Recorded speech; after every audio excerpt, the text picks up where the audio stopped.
Raise your hand and say yes if you want truly deep connection in your life. Raise your hand if you want more freedom and purpose. Thank you. I believe that we end loneliness through connection. And I also believe that pain is real, but that suffering is optional. And if we're suffering, it's because we don't have the tools that we need to manage the pain that we're in, whether physically or emotionally. And I'm going to share with you the secrets to creating that connection with yourself and with others. First, though, I want to thank Robert, Sarah, and the Action Era team and all of you for being here today and creating massive change in the world and showing up for yourselves. So give yourself a pat on the back and thank you for coming. So right now, my life is absolutely unbelievably amazing. I have a passion and a joy for life, which I'm constantly having reflected back to me by everyone around. My business has saved lives. I have a nonprofit for suicide prevention called Yes to Life, which means live in freedom every day. I'm an author, corporate trainer, speaker, and I travel the world whenever I want, wherever I want, and live a life that most people only dream of. Unfortunately, it was not always this way. About 20 years ago, if you can believe I'm that old, I had a fight with my parents, and there was a bridge between my house and their house, and I was walking. And I knew I had to be careful what I thought walking across that bridge, because I had been depressed for 2 years. And I knew if I stopped, I might not keep walking. So I almost jumped. And what stopped me was choosing a different belief. I used to really resonate at that time with a Robin Williams quote. And what he said was, I used to think that the worst thing in life was to end up all alone. It's not. The worst thing in life is to end up with people who make you feel all alone. And it's that kind of disconnection with myself, with others, that I felt at that time. And to illustrate that point even further, the Surgeon General recently came out with a statement that loneliness has the physical negative equivalent of smoking 15 cigarettes a day. It is extremely detrimental to your health. And we all remember COVID. It's a little fresh in our minds right now. The suicide hotline rates doubled and even tripled during COVID when people did not have regular, consistent connection. So by now you're asking, what changed?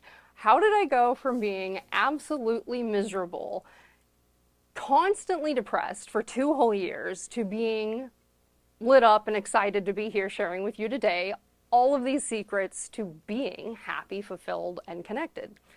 I'm going to tell you the secrets, and you may want to write these down. The first secret is it started with a decision. So secret number 1 is make a new decision. I had to stop making the decision of identifying myself as I am depressed. I knew I needed to find someone to help me choose a different path in life, because I'd tried for 2 years. If I was going to get myself out of it, I would have. So I knew I couldn't do it alone, and I chose to reach out. And has anybody had a revelation come from a completely unexpected place in your life? You just kind of almost got hit out of left field by it. That is how I accidentally learned how to not be depressed. You see, I trained horses for 20 years, and I hired a business coach to teach me how to run a more profitable horse business. But I accidentally learned how not to be depressed. And how that worked was erasing traumas that had held me back for years. And every time I took a new step forward, I found myself in a place where the old pain and suffering I had been through was no longer there. This is going to be absolutely insane to you ladies, but my period pains went away. And what I was doing had absolutely nothing to do with my physicality. It was all internal work that I was doing. So step 2, I said yes. I said yes to my business coach. I took a step forward and I did the work. I went through places where I was stuck in trauma. And when I could have shrunk back, instead, I was able to borrow his belief in me that I could do it. So part of saying yes is say yes to people who actually want to support you. It's so easy to feel like we're not worthy of support or feel like we're burdening someone when they want to support us, instead of embracing that as a gift. So find someone who believes in you and let them just borrow their belief until you can believe in yourself. So step number 3 is I took a step. So step 3, take a step. Find out what's working and what's not working by making a movement. So if I just stand here on this stage and don't move, I'm not getting any feedback whatsoever. But if I take a step over here, I might realize I'm not talking to anyone. That might not be where I want to be. But if I hadn't took that step, I wouldn't get that feedback. So maybe I want to step over here. Until you take an action, you can't get the feedback. So it doesn't even matter as much what that action is. Take a step, get the feedback, and then adjust where you want to go in your life accordingly. So for me, this was by getting real about what was not working in my life. I had a marriage that wasn't working. I waited and waited and waited over a decade for my now ex-husband to read one chapter of an intimacy book that my parents gave us for our honeymoon. And I lived a very repressed marriage because I didn't have a partner. I was both the man and the woman. But I had 2 kids who I did not want to break up our family. And I had to choose to do that because what would I rather have my children see? Would I rather have them see 2 arguing parents who are at odds with each other? Or would I rather have them see 2 happy parents who found relationships that were amazing for them so that they could be supported in ways that they'd never be supported if others didn't step up, if I didn't step up to support myself? So, if you want, take a step, get the feedback, and move forward. So right now, I'm going to have you close your eyes. Just bring your awareness down into your body. Take a deep breath. And now imagine you're in front of a mirror. There's nobody there. You're all alone. It's just you. And you're looking deeply into your own eyes in that mirror. Look deep in your eyes and say, your name, I love you. And just notice, how does that feel in your body? And ask yourself, on a scale of 1 to 10, 1 being I did not believe that in the slightest, or even I hate myself, to 10 being I am absolutely in love with myself, I love my life, and I am the most confident person I know. So think, where do you feel you are on that scale of belief in loving yourself wholeheartedly? Go ahead and open your eyes. So out of curiosity, who here is willing to admit you are less than a 10? Anybody less than a 10? I have great news if you're less than a 10. That means you have the most room to love yourself more and the most growth. And if you are a 10, guess what? There are no rules. You can be an 11. You can be a 12. You can always learn to be more happy and confident in yourself and your life by taking these steps. So the reason I asked you to go through this exercise is because you can only love someone else as deeply as you love yourself.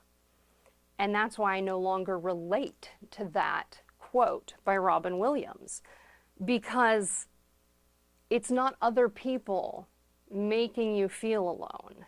It's you're not connecting to yourself and you are feeling alone. So when I was feeling alone and I took the steps and I said yes and I reached out for help, I was able to receive what I needed from myself so that I could receive what I needed from others. And that's the reason that I loved horses, because you can cry on a horse's neck, you can tell them all of your problems, and they're not going to tell you what to do with your life. They're going to stand there. If you want to cry on their shoulder for as long as you want and actually get that emotional release that we so rarely allow ourselves to get, they're just there. So find people who are there for you in your life. And I've got one more exercise for you. So take a moment within yourself and think, what is something I really need right now? Maybe it's compassion. Maybe it's respect. It could be forgiveness. Now, turn to someone next to you without saying a word. Look them deep in the eyes and give them, imagine giving them that energy that you need right now. So if it's compassion, look into their eyes and just give them that compassion that you feel you'd like right now.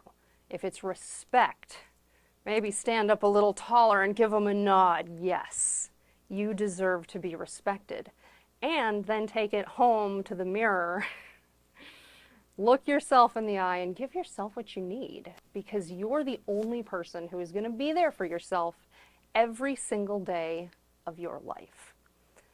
And a lot of people ask me, I don't know how to hold space for myself. Can I hold space for myself? Absolutely you can. And if you have to borrow my belief that you can be a 10 out of 10 or even a 12 out of 10, loving yourself in every bit of your life, I know you can. Borrow my belief as someone who was depressed for every day out of 2 years to now absolutely lit from within. And there's only one more question. And that is, what is your next step? Thank you. I'm April A. Ross.